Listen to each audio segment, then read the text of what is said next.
రామకార్యం మీద ఉపకారం చెయ్యని మీ బ్రతుకెందుకని ఆ పర్వత శిఖరాన్ని తన వేళ్లతో పెల్లగించి చేత్తో పట్టుకుని అంతే వేగంతో జాంబవంతుడు ఎలా చెప్పాడో అలా మళ్ళీ కన్ను మూసి కన్ను తెరిచేటప్పటికి ఆకాశ మార్గంలో గరుత్మంతుడు వస్తున్నాడా అన్నట్టుగా ఆ సంజీవని పర్వతాన్ని తీసుకొచ్చి ఆ ఓషధీ పర్వతాన్ని ఆ యుద్ధ భూమిలో దింపారు.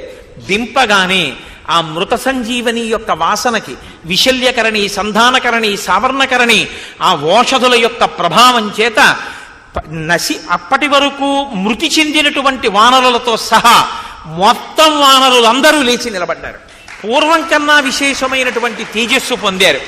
వీళ్ళందరూ లేచి ఇక్కడ నిలబడి సంతోషాన్ని పొందారు. అక్కడ ఇంద్రజిత్తు వెళ్లి రావణాసురుడితో యుద్ధభూమిలో కొన్ని కోట్ల వానరములతో సహా రామలక్ష్మణుల్ని నేను సంహరించానని చెప్పాడు. ఆయన అక్కడ సంతోషించే లోపలే ఇక్కడ వానరులందరూ